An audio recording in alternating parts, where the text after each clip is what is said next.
2008, 3 mars 2014, jour pour jour, kolala kolamuka bondi melangai que 6 yango oyo journal télévision ya binobo préférable lova journal télévision lingala facile équipe nationale ya ba journaux télévision nyonso ya lingala ebotama. Pona histoire po histoire ba chanjaka te boyeba que le journal le plus suivi ya mboka na biso ezaki créé na yemoko. Honorable Zachary Bababaswe, les députés sans frontières, oyo les lois commis DG à Direct Télévision, pe coordonnateur ya lingala facile.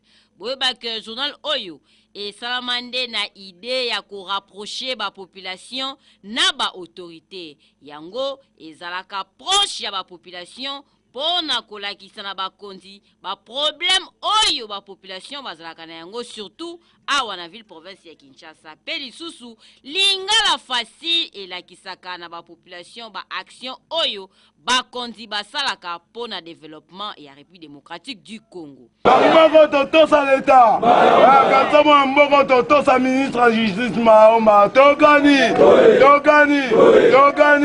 tosaba.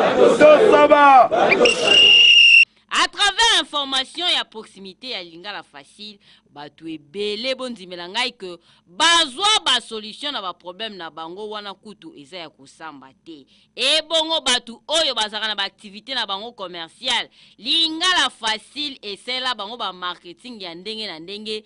Pe ba misala na bango lelo oyo ekenda nango kaka se liboso et ça la promotion ya ba entreprise et pesa boulot na ba oyo nyonso babima na ba ifasik pe ba institut nyonso oyo formaka ba journaliste tala lelo yo ba journaliste ba chomaka lisusu te po lingala facile e fungoli ba champ ebele TV nyonyo kokuta lingala facilité na lingala facile bolandaka ba reportage ya ndenge na ndenge tina oyo ya libanda ya mboka kutu oyo bazo ba solution na lingala facile bazali ebele bato ya mitema malamu tangu balandaka lingala facile bayaka kosunga bato kasi lelo oyo 6 ans après tomoni que le journal le plus suivi ezui baleki ya ndenge na ndenge po ba journaux ya lingala ekomi bebo awa na Kinshasa. Donc idée ya honorable Zachary Bababaswe DG à Direct Télévision pe coordonnateur ya journal télévisé ya lingala facile et simbi na yango tala bato ya ko décorer bango ye yasa.